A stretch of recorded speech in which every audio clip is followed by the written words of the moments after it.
News 21 తెలుగుకి స్వాగతం. ముందుగా బులెటిన్ లో హెడ్లైన్స్.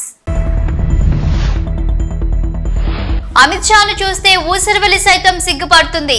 జగన్ పాలనలో కళ్ళు మూసుకున్నారా మీరు? అమిత్ షాకు వైఎస్ షర్మిల సూటి ప్రశ్న. తెలంగాణ ఆగిన ఆరోగ్యశ్రీ వైద్య సేవలు, ఇబ్బందులు పడుతున్న సామాన్య ప్రజలు. దావోస్ కి చేరుకున్న సీఎం చంద్రబాబు, ఘనంగా స్వాగతం పలికిన తెలుగు ప్రజలు. హైదరాబాద్ మెట్రోలో గుండెను తరలించిన డాక్టర్లు, 13 కిలోమీటర్లను 13 నిమిషాలలో చేరుకున్న వైద్య బృందం. కేంద్ర హోంమంత్రి అమిత్ షా వ్యాఖ్యలు చూస్తుంటే ఊసరవెల్లి సైతం సిగ్గుపడుతుందని, వైసీపీ పాలన ఓ విపత్తు అయితే 5 ఏళ్లలో విధ్వంసం జరుగుతుంటే ఢిల్లీలో కూర్చొని వేడుక చూసారా అంటూ ప్రశ్నించారు ఏపీసీసీ అధ్యక్షురాలు వైఎస్ షర్మిల. ఆ 5 ఏళ్లు కేంద్రంలో ఉన్నది మీరే కదా, రివర్స్ టెండరింగ్ పేరుతో పోలవరం పనులను ఆపితే ఒక్కనాడైనా అడిగారా? రాజధాని లేని రాష్ట్రంగా 5 ఏళ్లు పాలన చేస్తుంటే కేంద్రానికి కనిపించలేదా? ఇష్టరాజ్యంగా 10 లక్షల కోట్ల రూపాయలు అప్పులు చేస్తుంటే విధ్వంసం జరుగుతున్నట్లు అనిపించలేదా?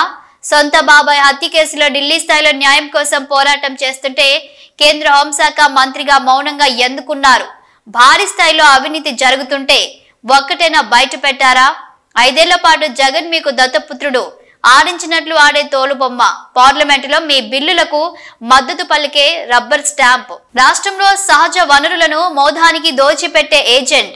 మీ ఇష్ట రాజ్యంగా 5 ఏళ్లు వైసీపీని వాడుకొని రాష్ట్ర సంపదను దోచుకొని ఇప్పుడు విధ్వంసం జరిగిందని ముసలి కన్నీరు కాచితే నమ్మే అమాయకులు రాష్ట్ర ప్రజలు కారని అన్నారు YS Sharmila. Congress party head quarters ఇక్కడ న్యూఢిల్లీలో ఇనాగరేట్ చేయడం జరిగింది. దీనికి నామకరణం ఇందిరా భవన్ అని చేయడం జరిగింది. ఈ కార్యక్రమంలో ఈరోజు నేను భాగం అవ్వడం చాలా సంతోషకరం. ఈ building Congress party head quarters గా ఇప్పటి నుంచి నిలవబోతుంది. ఇది ఒక బిల్డింగ్ మాత్రమే కాదు, ఇటుకలతో కట్టింది కాదు అని ఈ బిల్డింగ్ లోపల చూస్తే ఎవరికైనా అర్థమవుతుంది. దీని లోపల కాంగ్రెస్ లెగసీని అంతా ఎంత వివరంగా దృశ్యాలతో చూపించగలరో అద్భుతంగా అందంగా చేయటం జరిగింది. అంత అద్భుతంగా చరిత్రనంతా, కాంగ్రెస్ పార్టీ చరిత్రనంతా దీంట్లో పొందుపరచడం జరిగింది. అసలు లోపల భాగం చూస్తే దేశ స్వతంత్రం దగ్గర నుంచి, స్వాతంత్ర పోరాటం దగ్గర నుంచి, భారతదేశ పునాదులు వేయడం దగ్గర నుంచి ఇప్పటి వరకు కాంగ్రెస్ పార్టీ నాయకులు ఎంత వారి శ్రమను, వారి రక్తాన్ని ధారపోసారో, ఎంతమంది ప్రాణ త్యాగాలు చేశారో, ఎంతమంది కాంగ్రెస్ యోధులు, కార్యకర్తలు అన్ని త్యాగాలు చేస్తే ఈ దేశానికి స్వతంత్రం వచ్చిందో, ఆ తర్వాత కూడా మన దేశానికి పునాదులు వేసి రాజ్యాంగాన్ని నిర్మించి ప్రపంచంలోనే అతిపెద్ద డెమోక్రటిక్ నేషన్ గా ఈరోజు భారతదేశం నిలబడింది అంటే దీనికి అంతటికీ కారణం కాంగ్రెస్ పార్టీ. ఆ చరిత్రనంతా లోపల గోడల మీద చూపించడం జరిగింది. చాలా సంతోషం. కంగ్రాచులేషన్స్. ప్రతి కాంగ్రెస్ కార్యకర్తకే కాదు, దేశంలోని ప్రతి పౌరునికి కూడా ఇది గర్వకారణం. ఈ సందర్భంగా ఒక మాట చెప్పాలనుకుంటున్నాం. నిన్న ఆర్ఎస్ఎస్ ముఖ్య నేత ఒక వ్యాఖ్య చేయడం జరిగింది. భారతదేశానికి స్వతంత్రం 1947 లో రాలేదు, నిజమైన స్వతంత్రం రామ్ మందిర్ కడితే అప్పుడు వచ్చింది అని ఒక ఆర్ఎస్ఎస్ ముఖ్య నాయకుడు నిన్ననే ఈ వ్యాఖ్య చేయడం జరిగింది. అసలు దేశ ప్రజలంతా ఆలోచన చేయాలి, ఈ మాటలను గమనించాలి. ఇవి దేశ ద్రోహ మాటలు కాదా? వీళ్ళు అధికారంలో ఉన్న వాళ్ళలాగా మాట్లాడుతున్నారా? వీళ్ళు టెర్రరిస్ట్ లాగా మాట్లాడటం లేదా? వీళ్ళ వ్యవహారం టెర్రరిస్ట్ లాగా లేదా? మన దేశానికి స్వతంత్రమే రాలేదని 1947 లో లాంటి వ్యాఖ్యలు చేస్తున్నారు. రామ్ మందిర్ కట్టినప్పుడే స్వతంత్రం వచ్చింది అని మాట్లాడుతున్నారంటే వీళ్ళ విజ్ఞత, వీళ్ళ ఆలోచన తీరు ఎలా ఉందో ప్రజలు గమనించాలి. నిజంగానే ఆర్ఎస్ఎస్ గాని బీజేపీ వాళ్ళు గాని స్వాతంత్రం కోసం పోరాటం చేసింది లేదు. కాబట్టి వీళ్లకు స్వతంత్రం 1947 లో వచ్చింది అంటే నిజంగానే వీళ్ళకు ఆశ్చర్యం కలగడం సహజమే అనిపిస్తుంది. వీళ్ళు ప్రాణ త్యాగాలు చేయట్లేదు, వీళ్ళు స్వాతంత్రం కోసం వాళ్ళ రక్తం పెట్టలేదు, వీళ్ళ శ్రమ లేదు, ఏది లేకుండానే మనకు స్వాతంత్రం, భారతదేశానికి స్వాతంత్రం వచ్చిందని వీళ్ళకి ఏడుపా? నిజంగానే వీళ్ళు అధికారంలోకి వస్తేనే స్వాతంత్రం వచ్చింది అని మాట్లాడుతున్నారు అంటే ఇది టెర్రరిస్ట్ భాష కాకపోతే ఏమిటి అని అడుగుతున్నాం. మళ్ళీ చెప్తున్నాం, ఒక్క కాంగ్రెస్ పార్టీ మాత్రమే ఈ దేశానికి స్వాతంత్రం కోసం పోరాటం చేయడమే కాదు, రాజ్యాంగాన్ని నిర్మించడమే కాదు, పునాదులు వేయటమే కాదు, ఈ రోజు వరకు కూడా ఇన్ని భిన్న మతాలు, కులాలు, భాషలు, ప్రాంతాలు ఉన్న దేశాన్ని ఏకంగా ఉంచుతున్న, రాజ్యాంగాని కోసం కొట్లాడుతున్న ఏకైక పార్టీ ఈ ఈరోజు కాంగ్రెస్ పార్టీ మన బిడ్డల ఎంప్లాయ్మెంట్ కోసం అయితేనేమి, మెహంగాయి కోసం అయితేనేమి, మన దేశంలో ప్రేమను, సోదర భావాన్ని నిలబెట్టడం కోసం అయితేనేమి ఈరోజు కొట్లాడుతున్న ఏకైక నాయకుడు రాహుల్ గాంధీ గారు. అలాంటి పార్టీలో నేను భాగమైనందుకు చాలా గర్వకారణం. ఈరోజు మరి ముఖ్యంగా ఈ కాంగ్రెస్ పార్టీ హెడ్ క్వార్టర్స్ ఈరోజు ప్రారంభం చేశారు. అందుకు ప్రతి కాంగ్రెస్ కార్యకర్తకి కూడా మనస్ఫూర్తిగా కంగ్రాచ్యులేషన్స్. తెలంగాణ వ్యాప్తంగా ఆరోగ్యశ్రీ సేవలు నిలుపుదల చేశారు. ప్రభుత్వం వెంటనే తమ బకాయిలను విడుదల చేయాలని కోరుతూ ప్రైవేట్ ఆసుపత్రుల యాజమాన్యం ఈ నిర్ణయం తీసుకుంది. దీంతో రాష్ట్ర వ్యాప్తంగా ఇబ్బందులు పడుతున్నారు ప్రజలు. ఆసుపత్రులకు ప్రభుత్వం ఆరోగ్యశ్రీ సేవల బకాయిలు ఇంకా విడుదల చేయకపోవడంతో ఆసుపత్రుల యాజమాన్యం సేవలను నిలిపివేస్తున్నట్టు ప్రకటించింది. ఆరోగ్యశ్రీ సేవలు నిలిచిపోవడంతో ఆసుపత్రుల వద్ద అవస్థలు పడుతున్నారు సామాన్య ప్రజలు.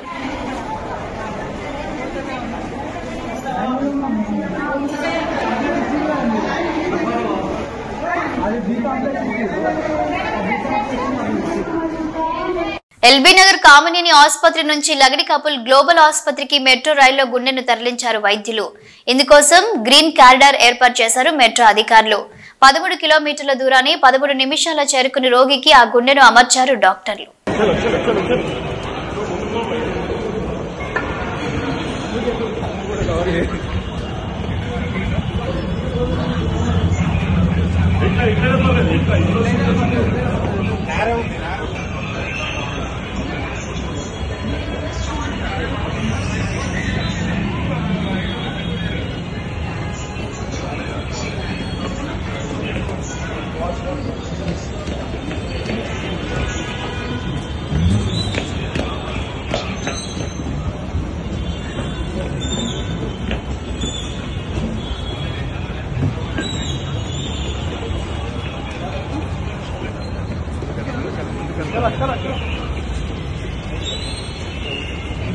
నడుచుకుంటూ వెళ్ళిపోవాలి.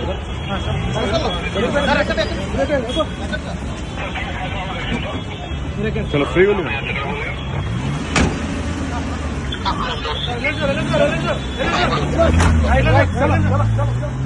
దావోస్ లో జరుగుతున్న వరల్డ్ ఎకనామిక్ ఫోరం సదస్సులో పాల్గొనేందుకు జురీచ్ చేరుకున్నారు ఆంధ్రప్రదేశ్ ముఖ్యమంత్రి నారా చంద్రబాబు నాయుడు. ఆయనతో పాటుగా మంత్రులు మరియు అధికారుల బృందానికి జూరిచ్ ఎయిర్పోర్ట్ లో ఘన స్వాగతం పలికారు అక్కడి తెలుగువారు. చంద్రబాబుతో కరచాలనం చేయడానికి అక్కడి వారు ఎగబడ్డారు.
శ్రీకాళహస్తి ఆలయంలో శ్రీ మృత్యుంజయ స్వామికి విశేష అభిషేక పూజలు శాస్త్రోక్తంగా నిర్వహించారు.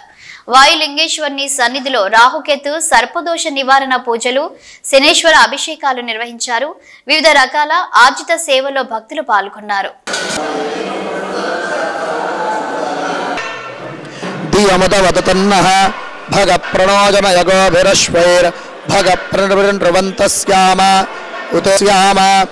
భగయేవ భగవాగుమస్తు దేవ స్థేన వయం భగవంతస్యామ తంత్వా భగ సర్భాగమగ్నేదంగురు మామగ్నే భాగినం గురు భాగ్యవజ్రసాయక సహోజ పుష్యతి విశ్వామానిషగ్ సాఖ్యామదా సమా జాతవేదాః మన్యుం విషా త్వయా మన్యోషో అగ్నిరూపాః అగ్నిరేవమన్యోన్వారో రుద్రే వసీవశం నయశయాగత్వం యో మన్యో అధివాభావేహ ప్రియంతే నామా సౌరే గుణీమసి విద్మాతముత్సయ్యతా బభూత ఆభూయేద్యేదుమహాధనస్య పురోహోత సంసృజి సంసృష్టంధనాం త్రావత్పరా జితాసో అపనిలాయంత ధన్వానాకా ధన్వానాజుంజాయ మధన్నాయ విద్మహే కన్యాకుమారి ధీమహి తన్నోరేభ్యో ఘోరఘోరతరేభ్యః సర్వేభ్యః సర్వసర్వేభ్యో నమస్తే సావనమక్కలవికరణాయ నమో బలవికరణాయ నమో బలాయ నమో బలప్రమథరాద్ ఏతే సహస్రమేదం పాశ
గుంటూరు జిల్లాలో కొకైన్ కలకలం రేపింది.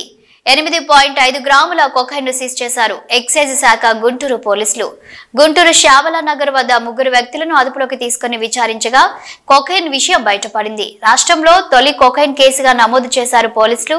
గుంటూరు నగరంలో 1 గ్రామ్ కొకైన్ 6,000 నుంచి 3,000 రూపాయల వరకు అమ్మకాలు జరుగుతున్నాయని తెలుస్తోంది. నల్ల చెరువుకు చెందిన 3 వ్యక్తులు ఇటువంటి మాదక ద్రవ్యాలను నగరంలో అమ్మకాలు చేస్తున్నారని గుర్తించారు పోలీసులు.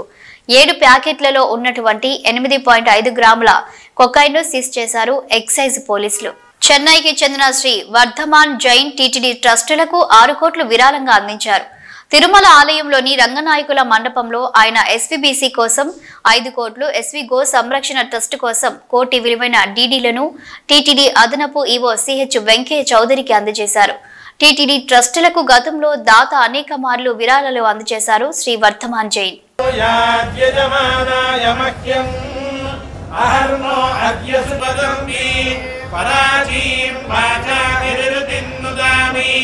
శివం ప్రజాయై నమస్తు మహ్యం దివ్యా ఆపయసా సంభూమషాఢాదు భక్షయంతి కానాపశ్యద్యస్యోనాథమంతురాబ్జే భాగ్యలక్ష్మీ కరతలకమలే సర్వదా లక్ష్మీ వీరలక్ష్మీ హృదయదరసిజే భూతకారుణ్యే सर्वसाम्राज्यलक्ष्मी लक्ष्मी प्रसन्न वेंकटेश्वर प्रसाद सिद्धिरस्तु.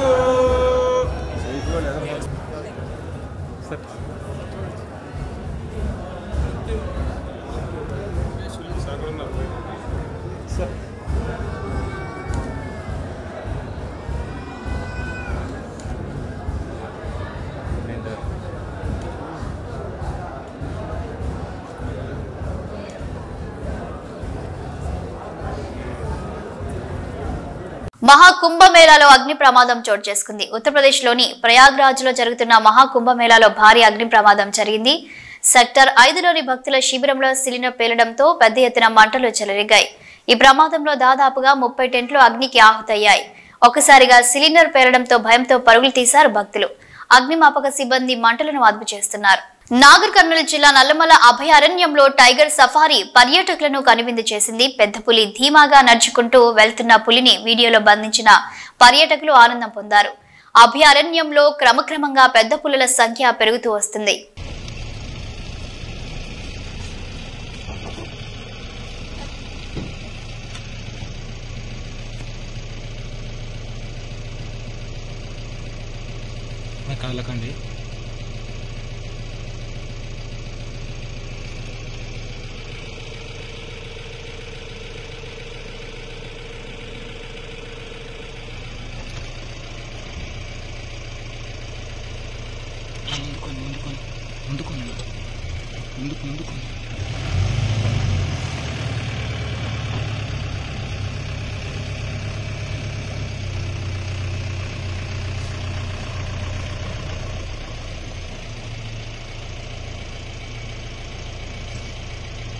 పెట్రోల్ ట్యాంకర్ పేలి 70 మంది మృతి చెందిన ఘటన ఉత్తర మధ్య నైజర్ రాష్ట్రంలోని సులేజా ప్రాంతంలో చోటు చేసుకుంది. కొంతమంది జనరేటర్ ఉపయోగించి ఓ ట్యాంకర్ నుంచి మరో ట్యాంకర్లోకి పెట్రోల్ ను పంపు చేస్తున్న క్రమంలో ఒక్కసారిగా మంటలు చెలరేగి పెట్రోల్ ట్యాంకర్ పేలడంతో 70 మంది మృత్యువాత పడ్డారు.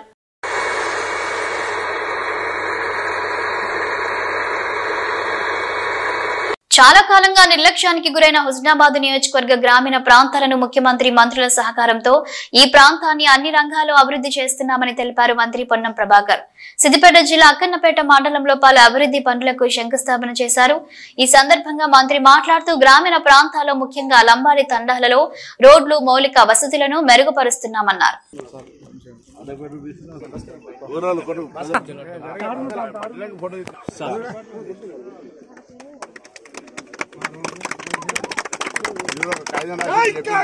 పెద్దలందరికీ నమస్కారం. ఈరోజు గండిపల్లి నుంచి వయా డేక్యా నాయక్ తండా శ్రీరామ్ తండా వరకు 1,54,00,000 రూపాయలతోటి మనం రోడ్డు ఫౌండేషన్ వేసుకోవడం జరిగింది. దీంతో పాటుగా ఇప్పటికే కొన్ని తండాలకు 5-10 లక్షల రూపాయలతోటి అట్లా పనులు జరుగుతూ ఉన్నాయి. ఈరోజు ఈ గిరిజన తండాలల్లా 7 కోట్ల రూపాయలతోటి మనం ఇలా ఫౌండేషన్ చేసుకున్నాం. 7 కోట్ల రూపాయలు ఇలా మొత్తం ఇప్పటికీ గిరిజన తండాలకు సంబంధించి 43 కోట్ల రూపాయలని శాంక్షన్ చేసుకున్నాం. మళ్ళీ ఇంకా అదనంగా 35 కోట్ల రూపాయల ప్రతిపాదనలు తొందరలో తీసుకొచ్చే విధంగా కార్యాచరణ తీసుకుంటా ఉన్నా. అందులో మీరు చెప్పిన రోడ్లన్నీ ఉంటాయి. ఇంకా ఇవి కాక గ్రామ పంచాయతీలు కానీ లేదా మీకు సంబంధించినటువంటి కొన్ని పథకాలు కానీ మీకు హుస్నాబాద్ కేంద్రంలో సేవాలాల్ భవన్ కానీ దాన్ని కూడా 45 లక్షల రూపాయలు ఇచ్చినాం. రోడ్డు కొరకు 10 లక్షల సపరేట్ ఇచ్చినాం. ఈ విధంగా ప్రత్యేకించి అక్కన్నపేట మండలంలో ఉన్నటువంటి ప్రతి తండాకు రోడ్డు కనెక్టివిటీ కానీ త్రాగునీరు కానీ అన్ని రకాల సౌకర్యాలు కల్పించేటువంటి ప్రయత్నం చేస్తున్నాం. ఇలా పొద్దున్నే బంజారాహిల్స్ తండా, సేవాలాల్ తండా, సేవాలాల్ మహారాజ్ నాయక్ తండా అక్కడ దాదాపు 1,30,00,000 రూపాయలతోటి లక్షల లీటర్ల ట్యాంకులు కట్టి నీటి సరఫరా ప్రారంభం చేసుకున్నాం. శంకుస్థాపన కాదు, ఫౌండేషన్ ఏడాది కిందనే అయింది. ఇలా కంప్లీట్ అయినాయి. వాళ్ళకి నీళ్ళకి నల్లాలు ఇప్పించినాం. అట్లా ఎక్కడెక్కడ కార్యక్రమాలు ఉన్నాయో అన్ని రకాల మొత్తం నియోజకవర్గంలో త్రాగునీటి సమస్య అనేది లేకుండా రోడ్లకు సంబంధించి కూడా వీలైనంత అధికారులు కూడా సహకరిస్తా ఉన్నారు. నేను కాంట్రాక్టర్లు అందరూ కూడా విజ్ఞప్తి చేసినా కొద్దిగా పైసలు రూపాయి అటు ఇటు అయినా ఆలస్యమైనా పనులు చేయమని చెప్పినా తప్పకుండా వాళ్ళందరూ కూడా మరి కార్యక్రమాలన్నీ కొనసాగిస్తే ఈ ప్రాంతం అంతా కూడా గతంలో కొద్దిగా నిర్లక్ష్యం వెనకబడ్డది. ఇప్పుడు భవిష్యత్తులో అన్ని చేస్తాం. ఇక్కడ వాళ్ళు ఎన్నికల ముందు గండిపల్లి హైట్ పెంచొద్దన్నారు. ఎల్లుండి మీటింగ్ ఉంది. గౌరవెల్లి గండిపల్లి 2 అన్నదమ్ములాగా జాయింట్ ప్రాజెక్ట్స్ రెండింటి ద్వారా ఆ రెండింటి కింద ఉన్న ఏరియాకు సాగునీరిచ్చే బాధ్యత నాది. సిద్దిపేట జిల్లాలో ప్రముఖ పుణ్యక్షేత్రమైన కొమరవెల్లి శ్రీ మల్లికార్జున స్వామి జాతర బ్రహ్మోత్సవాలు ప్రారంభం సందర్భంగా హైదరాబాద్ యాదవులు పెద్దపట్నం అగ్రిగుండాల ప్రవేశ కార్యక్రమం నిర్వహించారు. ఆలయ ఆవరణలోని తోటబావి వద్ద నిర్వహించిన ఈ కార్యక్రమానికి విచ్చేసే భక్తులకు కావలసిన సకల ఏర్పాట్లు చేశారు ఆలయ అధికారులు. సంక్రాంతి పండుగ అనంతరం ప్రారంభమయ్యే ఈ యొక్క జాతర ఉగాది పండుగ వరకు కొనసాగనుంది. కాగా రాష్ట్ర నలుమూలల నుండే కాకుండా ఇతర రాష్ట్రాల నుండి కూడా భక్తులు లక్షలాదిగా తరలివచ్చి మల్లికార్జున స్వామి దర్శనం చేసుకునున్నారు. జాతర పూర్తయ్యే వరకు విచ్చేసే భక్తులకు అసౌకర్యాలు కలగకుండా సకల ఏర్పాట్లు చేయనున్నారు ఆలయ అధికారులు.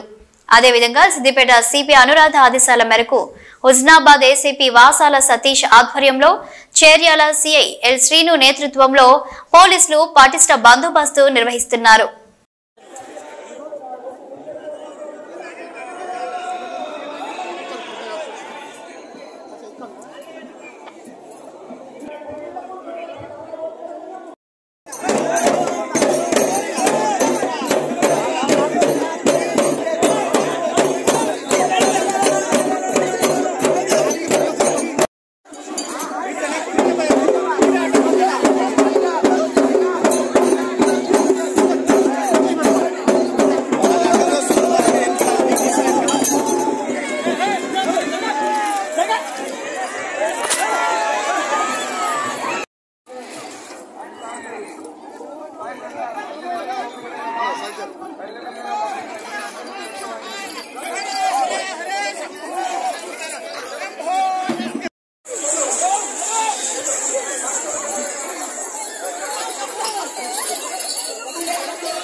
ప్రభుత్వం ప్రతిష్టాత్మకంగా అమలు చేయనున్న ప్రజా సంక్షేమ పథకాలు అర్హులైన వారికి అందే విధంగా పకడ్బందీగా సర్వేను చేపట్టాలని జిల్లా కలెక్టర్ డాక్టర్ సత్య శారద అధికారులను ఆదేశించారు. వరంగల్ జిల్లా దుగ్గొండి మండలం తిమ్మంపేట గ్రామంలో తెలంగాణ ప్రభుత్వం చేపట్టిన రైతు భరోసా రేషన్ కార్డుల సర్వేను క్షేత్ర స్థాయిలో సర్వే బృందాల పనితీరును తనిఖీ చేసి పలు సూచనలు చేశారు. అర్హత కలిగిన లబ్ధిదారులను ఎంపిక చేసే క్రమంలో సర్వేలో ఎలాంటి తప్పులు లేకుండా బాధ్యతతో పారదర్శకంగా నిర్వహించాలని ఆదేశించారు.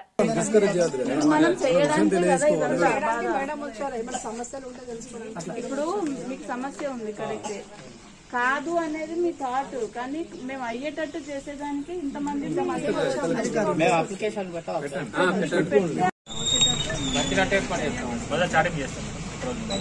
అందరి దగ్గర ఇప్పుడు వీళ్ళు ఏవైతే అన్ని ఎంక్వైరీ చేస్తుందో అవన్నీ చదువుతారు. చదివినంత మాత్రాన దాని అర్థం రేషన్ కార్డ్స్ ఆల్రెడీ ఈ జిల్లాకి 2.66 lakhs ఆల్రెడీ ఉంది. అవి కాకుండా ఇప్పుడు వచ్చినాయి 12,000 నిన్న వచ్చినాయి, అది 34,000 వచ్చినాయి కదా. అది వెరిఫై చేస్తారు. మీకు ఆల్రెడీ ఇంటికాడ ఒక కార్డు ఉంటుంది, అది కాకుండా ఇవి ఇంకా ఉంటారు మన వాళ్ళు ఇంత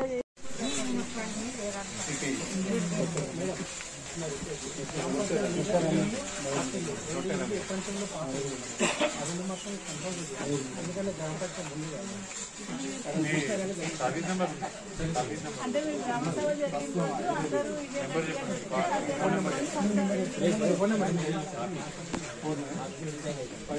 ఇప్పుడు అదర్వైజ్ ఇక్కడ ఒక మోడల్ ఇల్లు కట్టమని అయితే మేము ఇచ్చినాం. ఇక్కడ మీకు ఇందిరమ్మ ఇల్లు ఒకటి ఇప్పుడు కడతారు, ఇదే కదా ఎంపీడీ వాళ్ళు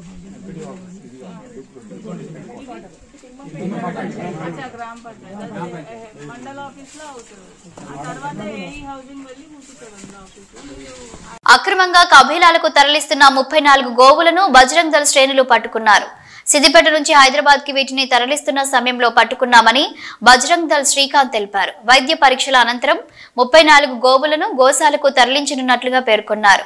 గోవులను తరలిస్తున్న వ్యక్తులపై కేసు నమోదు చేసి కఠినంగా శిక్షించాలన్నారు.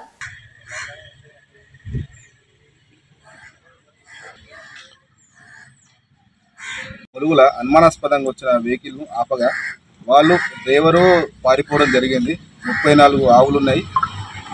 ఇలా వాళ్ళపై కఠిన చర్యలు తీసుకోవాలి. అక్రమంగా తరలిస్తారు, అవి కటింగ్కి పోతున్నాయని చాలా బాగా తెలుసుకొని గోశాలకు